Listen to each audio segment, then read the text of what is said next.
নমস্কার বন্ধুরা, আজকে 5ই মার্চ 2025।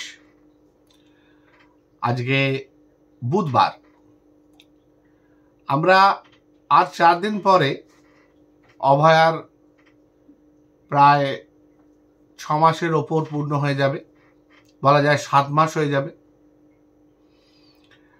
আজকে যেটুকু খবর পেয়েছি সেটা হচ্ছে পুলিশ আধিকারিকরা যারা ওই সময় আরজি করে পোস্টেড ছিলেন তাদের সাথে দুজন ডাক্তারবাবু জেরা হয়েছে। দুজন ডাক্তারবাবুকে জেরা করা হয়েছে যারা কিনা ওই সময়ে অভয়ার যে সময় তার দেহ উদ্ধার করা হয়েছিল তার সঙ্গে প্রত্যক্ষভাবে সম্পর্কযুক্ত বলা যায়। একজন তাদের মধ্যে আছেন যিনি প্রথম মৃত বলে তার মনে হয়েছিল অভয়াকে। সেই মানুষটিকেও নাকি আজকে জিজ্ঞাসাবাদের জন্য তলব করার কথা ছিল। এখন বলতেই পারেন যে এতগুলো দিন এগিয়ে গেছে, পুলিশ বলুন, প্রশাসন বলুন, বিভিন্ন মিডিয়া বলুন, কোথাও যেখানে অভয়া সম্বন্ধে খুব একটা কেউ কিছু লেখালেখি করছে না, তো সেখানে আমি কেন বারবার এই প্রসঙ্গ তুলে রাখছি? কারণ কি বলুন তো, সত্যি কথা বলতে কি, স্বার্থপর বলুন বা যাই বলুন, আমরা যদি স্বার্থপরও হই, বিশেষ করে আমি আপামর ডাক্তারি যারা যে কমিউনিটি বলুন বা আমরা যারা ডাক্তার, তারা যদি স্বার্থপরও হই, তো আমাদের স্বার্থের সঙ্গে সরাসরি মানুষের স্বাস্থ্যের যে স্বার্থ সেটা খুব বেশি পরিমাণে জড়িত। এবং বিশ্বাস করুন, আমাদের স্বার্থ যদি চরিতার্থ কিছুটা পরিমাণে হয়, তাহলে কিন্তু একটা বৃহত্তর সমাজ সভ্যতার দিকে, সচ্ছলতার দিকে, সুস্বাস্থ্যের দিকে কিছুটা এগিয়ে যেতে পারে। আমি বলছি না যে আমরা সবাই খুব সৎ, আমাদের মধ্যে প্রচুর অসৎ মানুষ আছেন, এবং সত্যি কথা বলতে কি, অনেক সৎ মানুষের মধ্যেও অনেক অসৎ প্রবৃত্তি আছেন। আমরা অনেকেই তার থেকে পুরোপুরি মুক্ত নই, স্বীকার করছি। আমাদের মধ্যেও অনেক সমস্যা আছে, আমাদের মধ্যেও অনেক রকমের প্রলোভন আছে, এবং অনেকেই আমরা সেই প্রলোভন জয় করে উঠতে পারি না।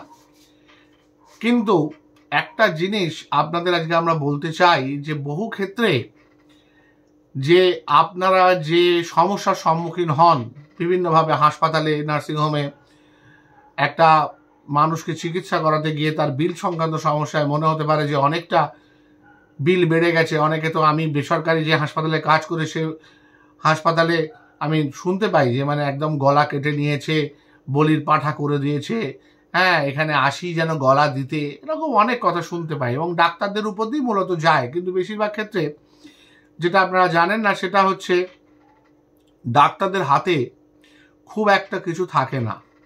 এইসব ক্ষেত্র আমরা চিকিৎসাটা দিতে পারি। ধরুন, আপনার জন্য যে অ্যান্টিবায়োটিকটা প্রয়োজন সেই অ্যান্টিবায়োটিকটা দিতে পারি, আপনার জন্য যে ওষুধগুলো প্রয়োজন সেই ওষুধগুলো ঠিক মতো দিতে পারি, আপনার জন্য যে টেস্টগুলো অবশ্য প্রয়োজনীয় সেগুলো করতে পারি। হ্যাঁ, অনেক সময় অতি ইনভেস্টিগেশন হয়ে যায়, তার পিছনেও অনেকগুলো কারণ থাকে। কারণ মানুষ যখন একটা হসপিটালে ভর্তি হয়, সে যখন আউটডোরে ডাক্তার দেখাচ্ছে তার একটা আলাদা ইচ্ছে, মনোবৃত্তি থাকে। সে যখন হাসপাতালে ভর্তি হয়, সে যত দ্রুত সম্ভব তার যেন সমস্যার নিষ্পত্তি ঘটে। এবং অনেক ক্ষেত্রে এমন সব পেশেন্ট খুব সিরিয়াস অ্যাডমিট হয় যাদের জন্য হয়তো একটু বেশি পরিমাণে ইনভেস্টিগেশন করার প্রয়োজন হয়ে পড়ে। কিন্তু আজকে থেকে বা ধরুন এই 2-4 দিন ধরে আমি যেটা বুঝতে পারছি সেটা হচ্ছে, এত কিছুর করার পরও একটা মানুষের সুস্থতা হয়তো আমার সত্যি হাতে নেই। আগে জানতাম কি, আমি একটা মানুষকে সঠিক চিকিৎসা দেওয়ার চেষ্টা করব, তারপর বাকি যেটুকু আছে সেটুকু মানুষটার ভেতরের ইমিউনিটি, তার ভেতরে যে রোগ প্রতিরোধ পাওয়ার, রোগ প্রতিরোধ ক্ষমতা, তার মধ্যে যে জীবনী শক্তি, ইচ্ছা শক্তি, যাই বলুন না কেন, এবং কিছুটা যেটা আপনারা বিশ্বাস করেন আমি করি না, সেটা হচ্ছে উপরওয়ালার উপর, বলা যায় কপালের উপর। কিন্তু ইদানিং যেটা লক্ষ্য করছি, যেটা আগেও লক্ষ্য করতাম কিন্তু সেই মাত্রাটা এরকম ছিল না। বিশ্বাস করুন, বড় বাজারও ছিল, বাগরি মার্কেটও ছিল, ওপেন ওষুধের পাইকারি বিক্রি বাটরা হতো, 5 লিটার 6 লিটারের ব্যারেলে কাফ সিরাপ বিক্রি হতো, এখনো হয়। ওখানে গেলে আপনি ওষুধ নর্মাল বাজারের থেকে হাফ দামে, কোয়ার্টার প্রাইসে পেয়ে যাবেন।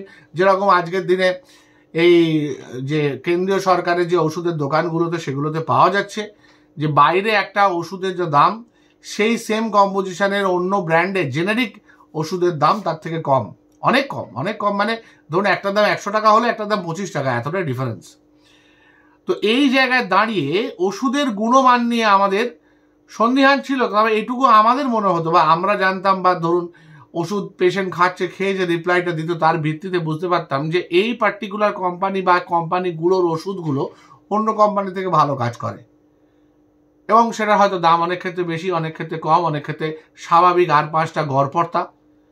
কিন্তু ইদানিং যে দুদিন ধরে যে সমস্ত রিপোর্টগুলো, তার মধ্যে আজকে আমি একটি বেসরকারি নিউজ চ্যানেলে গিয়েছিলাম এটার ব্যাপারে কথা বলতে, যে আজকে যেটা দেখা যাচ্ছে কলকাতা থেকেও প্রাপ্ত অনেকগুলো নমুনা, র্যান্ডাম স্যাম্পল নমুনার মধ্যে কিন্তু একটা বিরাট চিন্তার জায়গা আছে। সেখানে অনেকগুলো নমুনা ওষুধ ভেজাল প্রমাণিত হয়েছে। দেখুন, সুকান্ত ভট্টাচার্য আজ না, স্বাধীনতার আগে বলেছিলেন, ভেজাল ভেজাল ভেজাল রে ভাই, ভেজাল সারা দেশটায়, ভেজাল ছাড়া খাঁটি জিনিস মিলবে না কো চেষ্টায়, ভেজাল তেল, ভেজাল ডাল, ভেজাল ঘি আর ময়দা, কোন ছোড়েগা ভেজাল ভাইয়া, ভেজাল সে হ্যায় ফায়দা।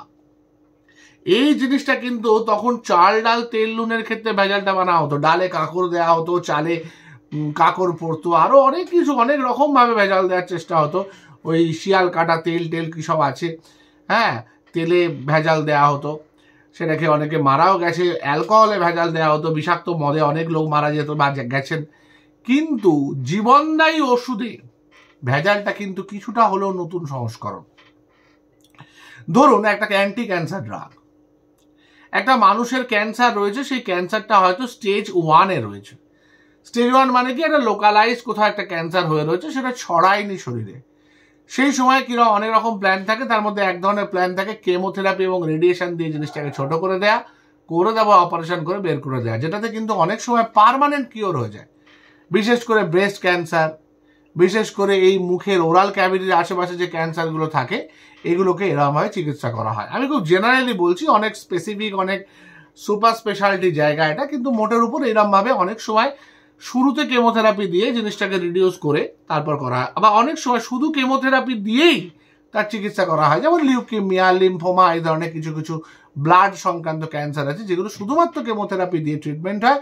এবং ALL বলে একটা লিউকেমিয়া আছে, অ্যাকিউট লিম্ফোব্লাস্টিক লিউকেমিয়া, যেখানে কিনা এইভাবে চিকিৎসা করে কিন্তু বাচ্চাদের একেবারে নির্মূল করা যায়, মানে একদম কিওর করে দেওয়া যায়। তো সেই ওষুধগুলো যদি ভেজাল হয়, আমি একটা স্টেজ 1 পেশেন্টকে বা একটা লিউকেমিয়া পেশেন্টকে কেমোথেরাপি দিচ্ছি, এটুকু জেনে দিচ্ছি যে এটাতে পেশেন্ট ভালো হয়ে যাবে, দেখলাম ভালো হলো না, আবার আরেক লাইন চার্জ করলাম, দেখলাম ভালো হলো না, খারাপ হতে হতে বাচ্চাটা মারা গেল বা ক্যান্সার পেশেন্টটি মারা গেল। আমি জানতেও পারলাম না যে দোষটা আমার ছিল না, দোষটা ছিল ওষুধেরও নয়, কিন্তু যে ওষুধটা কোম্পানি, যে ওষুধটা আমরা দিয়েছিলাম, সেই ওষুধটা ভেজাল ছিল। ভাবতে পারেন, সেম পয়সায় কেনা, গরিব মানুষের রক্ত জল করা পয়সা, বা ইন্স্যুরেন্স কোম্পানি থেকেও যদি কেউ দেয়, সেটাও তো একটা অর্থ বিনিময় জিনিসটা হচ্ছে। সেখানে একটা ওষুধ পুরোপুরি ভেজাল। দেখুন, ডায়াবেটিস, ব্লাড প্রেশার নিয়ে বেশিরভাগ ওষুধ, প্যারাসিটামল ইত্যাদি প্রভৃতি নিয়ে বেশিরভাগ ওষুধ সম্বন্ধে বলা হচ্ছে, কিন্তু এই ওষুধগুলোর একটা সুবিধে আছে, সেটা হচ্ছে আমরা নিয়ম করে ব্লাড প্রেশার চেক করতে পারি। যদি দেখি একটা অমুক ওষুধে কাজ হচ্ছে না, তখন সেই ওষুধটার ডোজ বাড়াতে পারি, বা একটা তমুক ওষুধ যোগ করে দেখতে পারি আমার ব্লাড প্রেশারটা সত্যি কমলো কিনা। এটা কিন্তু আমার কাছে সুবিধা আছে। বা ধরুন সুগার মাপা যায়, সুগার মেপে আমি চিকিৎসা দিতে পারি।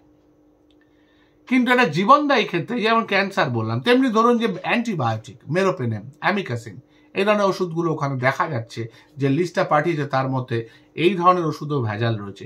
এবার মেরোপেনেম দেওয়া হয় সেপটিক শক টাইপের কঠিন ইনফেকশনে, বা ধরুন ইমিডিয়েট একটা বড় সার্জারি হয়েছে, প্যানক্রিয়াটিক সার্জারি হয়েছে, বা অ্যাকিউট প্যানক্রিয়াটাইটিস হয়েছে, এই সমস্ত বড় বড় অসুখে, যেখানে একটা সূক্ষ্ম সময়ের অভাবে ইভেন অ্যান্টিবায়োটিক যদি দিতে দেরি হয়, তাহলেও সেই মানুষটার জীবন সংশয় হতে পারে। মানে হাসপাতালে পৌঁছানোর সঙ্গে সঙ্গে যদি আমি অ্যান্টিবায়োটিক না দিই, তাহলে তার জীবন সংশয় হতে পারে। এই জায়গায় দাঁড়িয়ে যদি দেখা যায় সেইগুলো ভেজাল, সেই ওষুধগুলো ভেজাল, তাহলে তো এই মানুষটি ক্রমশ খারাপ হবে, তার ইনফেকশন বাড়বে, সেই ইনফেকশন থেকে সেপসিস হবে, সেপসিস হয়ে মাল্টি অর্গান ফেলিওর হবে, ভেন্টিলেশনে যাবে, ভেন্টিলেশনের মাত্রা বাড়তে বাড়তে বাড়তে বাড়তে এক সময় সে মারা যাবে, আমাদের ছেড়ে চলে যাবে। পেশেন্টের কাছে কি ইমপ্রেশন যাবে? যে ডাক্তারবাবু সঠিক চিকিৎসা করে আমার বাচ্চা হোক, বাবা হোক, মা হোক, যেই হোক না কেন, আমার আত্মীয়কে ভালো করতে পারলেন না। আমাদেরও মনে হবে যে আমরা চেষ্টা করেও বাঁচাতে পারলাম না, অনেক টাকা খরচ হয়ে গেল কিন্তু পারলাম না, কারণ এই অ্যান্টিবায়োটিকগুলো অনেক দাম, অত্যন্ত বেশি দাম।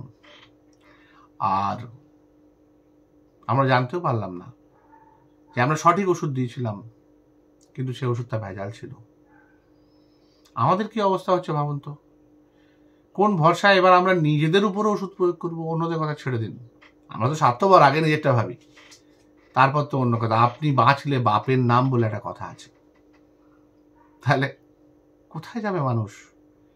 আপনারা তো না হয় ডাক্তার পিটিয়ে দিলেন, ডাক্তারের দোষ, মার বেড়াকে। এই যে কদিন আগে আমি যেটা নিয়ে বললাম যে একজন প্রসূতি মারা গেছেন, এবং সেই ডাক্তারবাবু যিনি নাকি যার চিকিৎসার গাফিলতিতে পেশেন্ট মারা গেছে, প্রসূতি মারা গেছে, তাকে প্রসূতির সামনে নিয়ে এসে সম্বর্ধনা দেয়া হলো। কেউ কি দেখেছে কখনো একবারও পরীক্ষা করে, বা পরীক্ষা করার কথা ভেবেছে অন্তত? ইভেন ওই ডাক্তারও ভেবেছেন যে ওষুধগুলো হয়তো তাকে দেওয়া হয়েছে সেই ওষুধগুলো কোনো কাজ করেনি, ভেবেছে? আজকে তো মনের মধ্যে প্রশ্ন আসে। এবার আপনারা বলতেই পারেন যে হঠাৎ করে শুরুতে অভয়া নিয়ে কথা বলে আমি কেন ভেজাল ওষুধে চলে গেলাম। বিশ্বাস করবেন, এই যে আমরা এতদিন ধরে 9ই আগস্টের পর থেকে চেঁচিয়ে বেড়াচ্ছি যে এই যে এত বড় একটা ঘটনা ঘটে গেল যেটা নজিরবিহীন সারা পৃথিবীতে, যার কোনো নজির নেই, সেই অভয়ার খুন এবং হত্যা মামলায়, ধর্ষণ এবং হত্যা মামলায় মোটিভটা কেউ এখনো পর্যন্ত আমাদের বলে দিতে পারলো না যে কি কারণে এই ডাক্তারবাবুকে, এই তরুণ ডাক্তারবাবুকে, যিনি হয়তো আরো হাজার হাজার মানুষের জীবন বাঁচাতে পারতেন, তাকে চলে যেতে হলো। কেউ কিন্তু এখনো পর্যন্ত, না হাইকোর্ট, না সেশন কোর্ট, না কেন্দ্রীয় সংস্থা, না রাজ্য পুলিশ, কেউ কিন্তু এখনো পর্যন্ত আমাদের মোটিভ বলতে পারেনি। একজনকে ধরা হয়েছে, তাকে যাবজ্জীবন কারাদণ্ডও দিয়ে দেওয়া হয়েছে, কিন্তু এই উত্তরটা কেউ দিতে পারেনি। কিন্তু এই উত্তরটা ওই হাসপাতালটার আরজি করের জায়গায় গিয়ে কান পাতলে কিন্তু আপনারা সবাই শুনতে পাবেন। এই অভয়া কিন্তু ভেজাল ওষুধের বিরুদ্ধে সোচ্চার হয়েছিলেন। তিনি একাধিকবার তার বাবা মাকে এই ভেজাল ওষুধের কথা বলেছেন। সেই ভেজাল ওষুধ নিয়ে তিনি প্রাক্তন অধ্যক্ষকে, যিনি এখন জেল খাটছেন দুর্নীতির জন্য, তাকে কিন্তু লিখিত কমপ্লেন দিয়েছেন, মেল করেছেন, এমনকি স্বাস্থ্য ভবনে পর্যন্ত উনি কমপ্লেন করেছিলেন,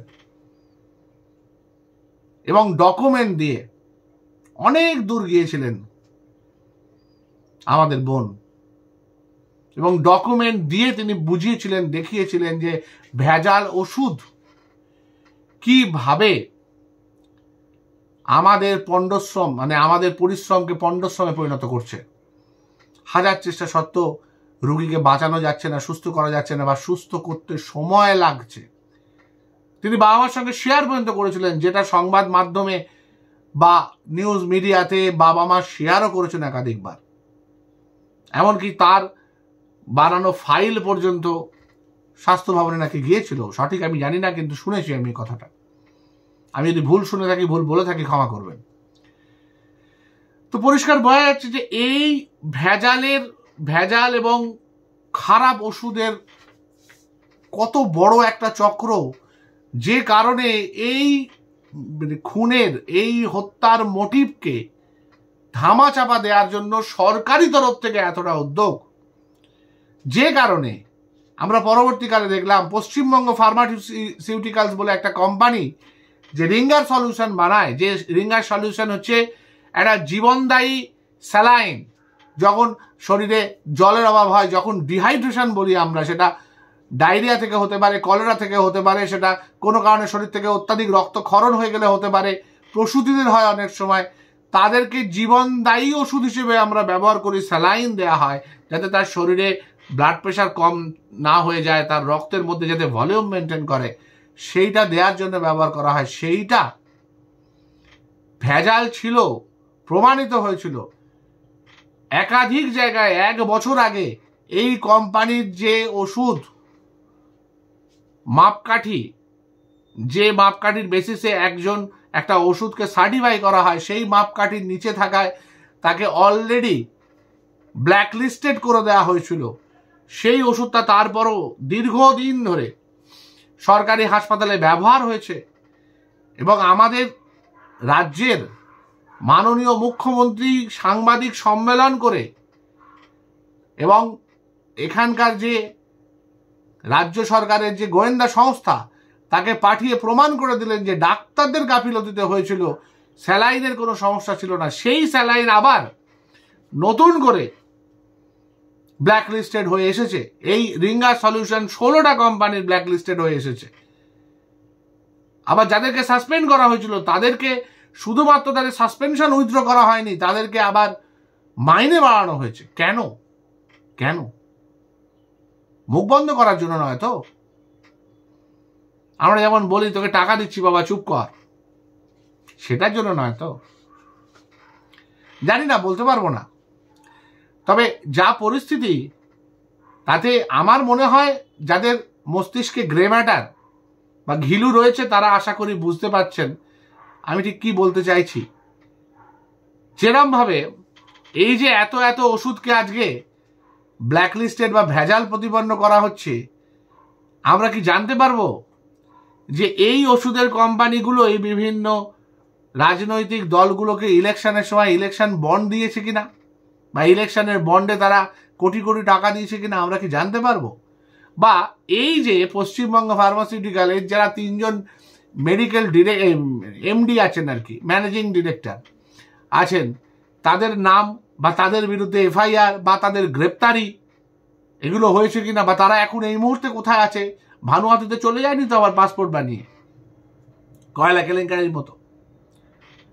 বা ধরুন এই যে বিভিন্ন ওষুধের কোম্পানিগুলোর ওষুধগুলোকে ব্ল্যাকলিস্ট করা হচ্ছে, সেটা কি শুধু এইটুকু করে ছেড়ে দেওয়া হবে না? তাদের বিরুদ্ধে বিচার বিভাগীয় তদন্ত হবে, তাদের বিরুদ্ধে এফআইআর হবে, তাদের যারা কোম্পানির যারা বড় বড় পোস্ট হোল্ড করছেন তাদেরকে গ্রেপ্তার করা হবে, তাদের কাছ থেকে জানতে চাওয়া হবে?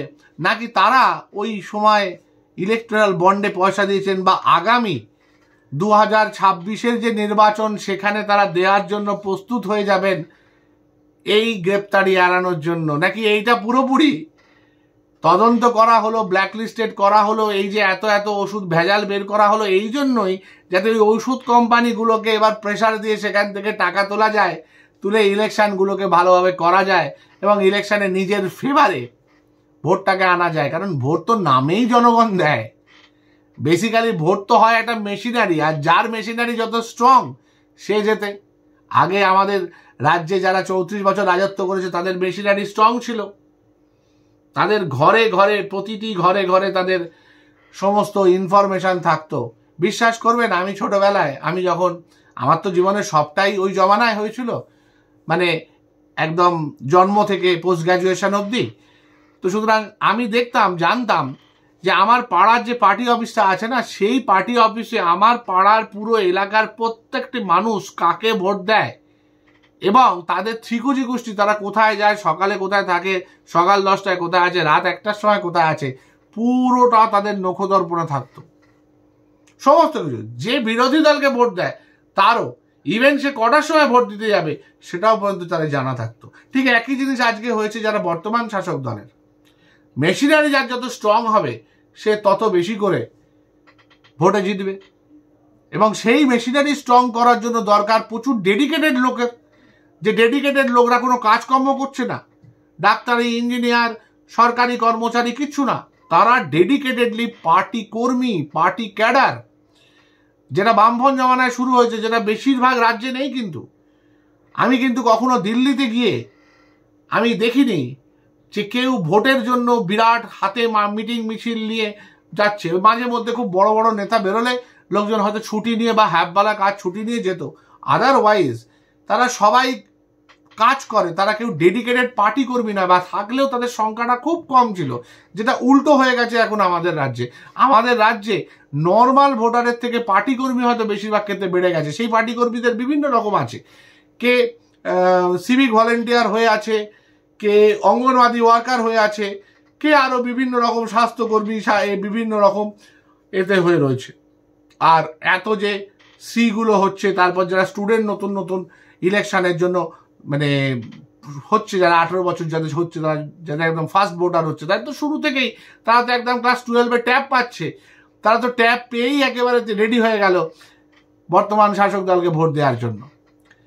11 ক্লাসে ট্যাব পাচ্ছে আর 12 ক্লাসে সে ভোটের অনুমতি পাচ্ছে। তো সুতরাং এই যে বিরাট একটা মেশিনারি, এই মেশিনারিকে চালাতে হবে, তো অর্থ লাগবে, তো সেই অর্থ কে দেবে? ইলেকট্রাল বন্ড দেবে। আর এই ইলেকট্রাল বন্ড কারা দেবে? এই যে কোম্পানিগুলো, যাকে আমি দুর্নীতির সুযোগ করে দেবো, যেটা হয়েছে এবার দুটোভাবে হচ্ছে। এক হচ্ছে আমি দুর্নীতির সুযোগ করে দিচ্ছি, এরা খুব নিশ্চিন্তে দুর্নীতি করছে, ভেজাল করছে, এরা নিজেদের মুনাফাটা তুলে নিচ্ছে। যে 500 কোটি দিচ্ছে সে তো প্রায় 5000 কোটি ওঠাবে বলেই দিচ্ছে। সে কি এমনি 500 কোটি টাকা দিচ্ছে? 500 কোটি টাকা কেউ ডোনেট করে? 500 কোটি টাকা তখনই সে ডোনেট করে যখন সে জানে যে এই ডোনেশনের বদলে সে 5000 কোটি টাকা তুলতে পারবে। এবং সে কিভাবে তুলবে? এইভাবেই তুলবে। যে ওষুধ তার দাম ধরা জায়গায় 100 টাকা, সেখানে 25 টাকা খরচা করছে ভেজাল ওষুধ দিয়ে, বাকি 72 টাকা তার পকেটে থাকছে, কারণ তাকে সেটা দিতে হবে কদিন বাদে ইলেকশনের সময়, শাসক দলকে বা বিরোধী দলকে। এটা তার কাছে মাপ একদম পুরো ক্লিয়ার, ছক তৈরি। ঠিক যেরকম আগে কিন্তু এই ব্যবস্থাটা আবার কিছুটা ডাক্তারদের ক্ষেত্রেও দেওয়ার ব্যাপার ছিল। ডাক্তারদের কিছু একটা গিফট দিতে হবে, নলে সে লিখবে না। আমি তো বলেছি, শুরুতেই বলেছি, ডাক্তাররা কেউ সাধু পুরুষ নয়, ডাক্তাররা কেউ সাধু পুরুষ না। আমরা একটা পেন মানে মাঝে মাঝে চেয়েই ফেলি। হ্যাঁ, অনেক ডাক্তার আবার মানে বেশ ভালোভাবে বলেন যে পেন কিনতে হবে, এত খারাপ অবস্থা জীবনে আমার হয়নি। আরে পেনটা আমি একটা এক্সাম্পল দিলাম, আর অনেক কিছু চলে, বহু কিছু চলে, এবং আপনারা অনেকেই জানেনও সেটা। তো সুতরাং আগে সেগুলো ছিল, এখন সেখানে চেঞ্জ হয়ে গিয়ে ইলেকট্রাল বন্ডের দিকে চলে গেছে। এবার এদেরকে প্রথমে আমি ধরলাম, বুঝিয়ে দিলাম, যদি এর থেকে বাঁচতে হয় টাকা দাও, ভোটে টাকা ব্যয় করো, হয়ে গেল, টাকা আমার রেডি, ভোট আমার রেডি। মানুষ যতই আমার প্রতি অসন্তুষ্ট হোক, ইলেকশনে জিতে আমি আসবই। এবং অভয়ার মতো যারা প্রতিবাদ করছে তাদেরকে আমি এইভাবেই দমন করে দেব। নাহলে ভাবুন না, যাদবপুরের মতো জায়গায় যেখানে এত বড় একটা ঘটনা ঘটলো, সেখানে এখনো পর্যন্ত যে ড্রাইভার, সে নাকি ইয়াং ড্রাইভার, এটা কোনো কথা হলো? 1 নম্বর হচ্ছে অ্যাডাল্ট না হলে ড্রাইভিং লাইসেন্স আজকের দিনে পাওয়া যায় না, তার মিনিমাম ক্রাইটেরিয়া হচ্ছে অ্যাডাল্ট। আর ইয়াং ব্লাড, শিক্ষামন্ত্রী বলছেন সেটা ইয়াং ব্লাড। আমি মানছি প্রচন্ড অন্যায় করেছে স্টুডেন্টরা, ওনাকে প্রচন্ড হেনস্থা করেছেন, শিক্ষামন্ত্রীকে অত্যন্ত হেনস্থা করেছেন। আজকে যে মানুষটা, আজকে এই প্রাইভেট নিউজ চ্যানেলে যেখানে গিয়েছিলাম, শুভময় বাবু যেমন যাদবপুর ইউনিভার্সিটির ছাত্র, তেমনি বাত্যবাবুর স্কুলেরও ছাত্র, কারণ ব্যক্তিগতভাবে আমিও বাত্যবাবু স্কুলের ছাত্র, এবং সেই জন্য শুভময় বাবুকে চিনি আমি। উনি যে আজকে কথাগুলো বললেন, সেই কথাগুলো নিয়ে কিন্তু ভাবার সময় হয়েছে যে একটা ছাত্রের উপর দিয়ে গাড়ি চলে যাচ্ছে, একটা জায়গাতে একজন মহিলাকে রাত 10টার সময় মিদনাপুরে বিদ্যাসাগর মেডিকেল কলেজে, এই বিদ্যাসাগর বিশ্ববিদ্যালয়ে সে একটা প্রতিবাদ করেছিল বলে তাকে ধরে নিয়ে গিয়ে রাত 10টার সময় মহিলা পুলিশ স্টেশন থেকে ছেড়ে দেওয়া হচ্ছে রাস্তার অন্ধকারে, এবং তার কোনো সিকিউরিটি নিয়ে ভাবার কোনো জায়গা নেই। সে রাত্রিবেলা কোথায় যাবে সে কেউ জানে না। এতটা ভয়ঙ্কর জিনিস হচ্ছে। যাদের বিরুদ্ধে এফআইআর হচ্ছে, যারা এফআইআর করছে, সেই এফআইআর কোনো ভিত্তি নেই। মিনিমাম এই যে চোখে একটা লেগেছে, পরিষ্কার দেখা যাচ্ছে, সেটাকে গ্রিভিয়াস হার্ট বলছে না। গ্রিভিয়াস হার্ট মানে হচ্ছে এমন একটা কিছু যেটা মানুষের সেন্সারি অর্গান নষ্ট করতে পারে, চোখ, মুখ, নাক, গ্রিভিয়াস হার্টের পর্যায়ে পড়ে, কান, শ্রবণ শক্তি চলে গেল, এগুলো গ্রিভিয়াস হার্টের পর্যায়ে পড়ে। গ্রিভিয়াস হার্ট নিয়ে কেউ কিছু বলছে না। Culpable homicide not amounting to murder এই চার্জ পড়ছে না। উল্টে ওনার যে মায়ের বক্তব্য বা গার্জেনদের যে বক্তব্য, গার্জেনদের বক্তব্যে পরিষ্কার একটা জিনিস স্পষ্ট, যে ওনারা রীতিমতো ভয়ে আছেন। পলিটিক্যাল মতপার্থক্য থেকে আরো বেশি প্রবলেম হচ্ছে ওনারা কিন্তু চাপে আছেন, কারণ ওনাদের মধ্যে অভয়ার এই ঘটনাটা মাথায় ঘুরছে যে আজকে যদি ভিক্টিমাইজ হয়ে যায় আমার ছেলে যদি আর এখান থেকে পাশ করে না বেরোতে পারে, ইংলিশে অনার্স যদি এরপর থেকে ও আর পাশ করে না বেরোতে পারে, ও যদি পড়াশোনাটাই নষ্ট হয়ে যায়, ও যদি কলেজে না যেতে পারে, ওকে বাইরে হেনস্থা করতে পারে, আর ভদ্রলোক যিনি অস্থায়ী উপাচার্য তিনি তো তারপর থেকে আর বিছানা থেকে উঠলেন না প্রায়। আজকে উঠে নাকি উনি হাসপাতালে গেছেন, প্রাইভেট একটি বেসরকারি হাসপাতালে, উচ্চ রক্তচাপ হয়ে গেছে ওনার। এগুলো তো আমরা সবাই বুঝি। যে মানুষটার একবার স্ট্রোক হয়ে গেছে তাকে অস্থায়ী উপাচার্য, তাও ভাই যাদবপুর ইউনিভার্সিটির মতো জায়গায় করার কি প্রয়োজন ছিল আমি জানি না। আমি ওনার প্রতি পূর্ণ শ্রদ্ধা রেখে বলছি যে একজন তার যদি সত্যি স্ট্রোক হয়ে গিয়ে থাকে তাকে এই রকম একটা সেন্সিটিভ পদ এই বয়সে এই শারীরিক অবস্থায় কিন্তু দেয়াটা সঠিক কাজ হয়নি বলে আমার মনে হয়। কারণ ওনার শারীরিক ব্যাপারটাও কিন্তু সরকারের একইভাবে বিচার করা উচিত। অন্তত এই মুহূর্তে ওনাকে অব্যাহতি দিয়ে সেরকম বলে এমন মানুষ যিনি এই পুরো ব্যাপারটাকে হ্যান্ডেল করতে পারবেন তাকে আনাটা খুব জরুরি। কারণ এখনো পর্যন্ত অফিসিয়ালি একটা ছাত্রের উপর দিয়ে গাড়ি চলে যাওয়ার চেষ্টা হওয়ার পরও, তার ইনজুরি হওয়ার পরও উপাচার্যের তরফ থেকে বা বলা যায় যাদবপুর ইউনিভার্সিটির তরফ থেকে কোনো পুলিশ কেস এফআইআর কিচ্ছু করা হয়নি। যা কিছু করেছে সেটা পুলিশ সুমোটো এবং বাইরের কিছু সংস্থার কিছু লোকজন যাদের অস্তিত্ব অর্ধেকের পাওয়া যায়নি, ভুয়ো অ্যাড্রেস ভুয়ো নাম্বার পাওয়া গেছে, যারা এই ধরনের ডায়েরি করেছে থানায়, ভুতুরে টাইপের হয়ে গেছে, ভুতুরে ভোটারের মতো। তো এই যে ঘটনাগুলো ঘটে চলেছে, এই ঘটনাগুলো তো একদম একটা শিক্ষা ক্ষেত্রে, একটা স্বাস্থ্য ক্ষেত্রে বা বলা যায় একটা ছাত্র চরিত্রের ক্ষেত্রে একটা পার্মানেন্ট প্রেসার তৈরির চেষ্টা, যেখান থেকে কেউ কোনো কিছুর প্রতিবাদ করবে না। মানছি যাদবপুরে বর্তমান শাসক দলের অবস্থা বা কেন্দ্র বা রাজ্যে দুজনেরই একটু কঠিন অবস্থা। সেখানে বেশিরভাগ ক্ষেত্রে বাম এবং অতি বাম তারা তাদের চিরকাল তাদের ইউনিয়ন জিতে আসছে। কিন্তু তা বলে তো এইটা হতে পারে না যে সেখানে দীর্ঘদিন ধরে আমি ছাত্র রাজনীতি কোনো ইলেকশন করাবো না, কারণ ইলেকশন করলে আমার দলের লোকজন হেরে যাবে। সেই 2019-এ নাকি প্রথমবার হয়েছে। এগুলো কোনো মানে হয়? কিন্তু এগুলোরই মানে হয়, কারণ সব কিছু তো ঘুরে ফিরে সেই ইলেকশনে গিয়ে ঠেকছে। যেরকম ভেজাল ওষুধ এবং ভেজাল ওষুধটা রাখতে হবে, তাদেরকে সুবিধে পাইয়ে দিতে হবে, কারণ তারা ইলেকশনে বন্ডে টাকা দিয়েছে, আমাদেরকে জিততে সাহায্য করেছে, সুতরাং আমাদের তাদের যে সুবিধে সেটা করে দিতে হবে। সেই জায়গায় যেমন চলেছে তেমনি যে জায়গা থেকে আমি সে সুবিধে পাচ্ছি না সেই জায়গাটাকে আমি ডিপ্রাইভ করব। সেখানকার যারা লাইব্রেরিয়ান থেকে আরম্ভ করে যে শূন্য পদগুলো রয়েছে সেগুলো আমি পূর্ণ করব না। তদুপরি আমি সেখানে অস্থায়ী রাখবো, ভাইস প্রিন্সিপাল রাখবো, ভাইস চ্যান্সেলর রাখবো, আমি সেখানে পার্মানেন্ট করব না। পুরোটাই তো একটা ইলেকশনের তরফে। আমার বর্তমান সরকারকে খুব করজোরে একটা নিবেদন যে আপনারা একটু নিরপেক্ষভাবে ভোটের বাইরেও মানুষের স্বাস্থ্য, শিক্ষা এগুলো নিয়ে একটু সচেতন হন। আমি ধরেই নিচ্ছি যে আপনারাই আবার 26-এর পর থাকবেন, কিন্তু এটা কখনো ভাববেন না যে everything is taken for granted. আর পার্টিকুলারলি ওষুধের ক্ষেত্রে বলতে পারি, যেটা আমি ওখানে বসেও বলে এসেছি, সেটা হচ্ছে আমরা বাংলাতে হয়তো অনেকে ভুল ভেবেছে যে আমি বাংলা মানে পশ্চিমবঙ্গ বলেছি। না, আমি বাংলা মানে হচ্ছে বেঙ্গলি ল্যাঙ্গুয়েজ বলেছি। যে বাংলাতে একটা ভাবধারা আছে, একটা ইডিয়াম আছে, সেটা হচ্ছে রাজায় রাজায় যুদ্ধ হয়, উলু খাগড়ার প্রাণ যায়। বিশ্বাস করুন, ভেজাল ওষুধের শিকার কিন্তু শুধু উলু খাগড়া হবে না, রাজাকেও একইভাবে হতে হবে। কারণ এই একটা জিনিসে রাজা প্রজার মধ্যে কোনো তফাৎ নেই। হতে পারে আপনি একটা বেসরকারি বাড়িতে একটা খুব উচ্চ একদম সুন্দর একদম শীততাপ নিয়ন্ত্রিত 5 স্টার ক্যাটেগরির জায়গায় চিকিৎসা নেবেন, হতে পারে, কিন্তু সেই যে ভেজাল ওষুধ যদি আপনার শরীরে যায়, আপনার শরীরের অসুখও কিন্তু ঠিক হবে না, উল্টে আপনার শরীরেও কিন্তু একই রকম ক্ষতি হবে, যেটা একটা সরকারি হাসপাতালে মিদনাপুর মেডিকেল কলেজের প্রসূতির ক্ষেত্রে হয়েছে।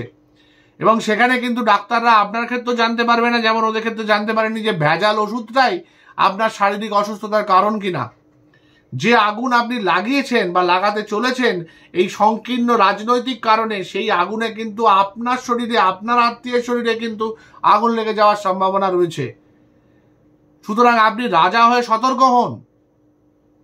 কে ভালো প্রজা, কে মন্দ প্রজা, সেটা তফাৎ করতে শিখুন। আর মন্দ প্রজাকে শুধুমাত্র রাজনীতিক স্বার্থ চরিতার্থ করার জন্য উস্কানি দেবেন না, এনকারেজ করবেন না। এইটা ভাবার সময় হয়েছে। অন্য জায়গাগুলোতে আপনি তাও ভেজাল চালাতে পারেন, কিন্তু ভেজাল ওষুধের ক্ষেত্রে যদি চালান বা সেটাকে যদি একদম সমূলে ইমিডিয়েটলি বিনষ্ট না করেন এবং যথার্থ ব্যবস্থা না নেন এবং সেটাকে পিরিয়ডিক সার্ভেলেন্সের মধ্যে না নিয়ে আসেন, তাহলে কিন্তু এই জিনিস থেকে আপনারও একই রকম ক্ষতি হবে। দয়া করে সেটা বুঝুন। সবারই বয়স হচ্ছে, প্রধানমন্ত্রী হোক, মুখ্যমন্ত্রী হোক বা যে আমলাই হোক না কেন, স্বাস্থ্য কিন্তু সবার জন্য কিন্তু একইভাবে প্রয়োজনীয় এবং ভেজাল ওষুধের সমস্যা কারুর শরীর কিন্তু ছাড়বে না। কারণ আলটিমেটলি শরীরটা কিন্তু মানুষেরই। চামড়া মোটা হয়ে থাকতে পারে অনেক, কিন্তু শরীরের মধ্যে যেটা যাচ্ছে সেটা কিন্তু সবার শরীরেই যেতে পারে এবং ক্ষতিটা সবার শরীরে হতে পারে। ভালো থাকুন, সুস্থ থাকুন এবং সবার ক্ষেত্রে অনুরোধ, আগে বলতাম বেশি করে ওষুধ খান ভালো থাকার জন্য, এখন বলতেও ভয় হচ্ছে। মাঝে মাঝে মনে হয় বলি যত পারেন ওষুধ কম খান, হ্যাঁ বরং তাতে বোধহয় ভালো থাকবেন। যাই হোক, জোকস অ্যাপার্ট, আমরা আছি, আমরা আমাদের মধ্যে চেষ্টা করবো। হয়তো দেখুন এই ঘটনার পর আমাদের একটু বেশি করে কষাস হতে হবে। আপনাদের হয়তো 3 মাসের জায়গায় বলতে হবে 1 মাসেই আসুন। তার কারণটাও নিশ্চয়ই আপনাদের বলে দেবো, কারণ 3 মাস ধরে ব্লাড প্রেশার বেশি থাকলে, 3 মাস ধরে সুগার বেশি থাকলে মুশকিল। যদি দেখি 15 দিন পরে যদি ব্লাড প্রেশার না কমে থাকে, তাহলে ওষুধটাকে পাল্টে অন্য ওষুধ দেওয়ার চেষ্টা করবো। কারণ এখন কোন ওষুধে ভেজাল আছে তো জানি না, ওটা তো একটা স্যাম্পল সার্ভে হয়েছে। আমাকে ধরে নিতে হবে যে সব ওষুধই ভেজাল, সেই অনুযায়ী আমাকে চিকিৎসা করতে হবে, ট্রিটমেন্ট দিতে হবে বা প্রেসক্রিপশন লিখতে হবে।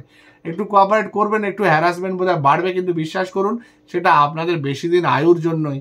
এবং আমাদের এই অনিচ্ছাকৃত ত্রুটিটা কিছুদিনের জন্য মার্জনা করবেন, যতদিন না এই স্থায়ী সমস্যার সমাধান হচ্ছে। ভুল বুঝবেন না, আপনারা একটু বেশি দিন বেঁচে থাকুন, সেটাতেই স্বার্থ বেশি। তাতে আমাদের কাছে আপনারা বেশি দিন আসবেন, আমরা দুদিন একটু বেশি ফিস পাবো। আপনারা তো আমাদের মা লক্ষ্মী, আপনারা খুব তাড়াতাড়ি ওপরে চলে যান, এটা অন্তত আমরা চাই না। কারণ আপনারা থাকলেই আমাদের 2 পয়সা আয় হয়। ভালো থাকবেন, সুস্থ থাকবেন, নমস্কার।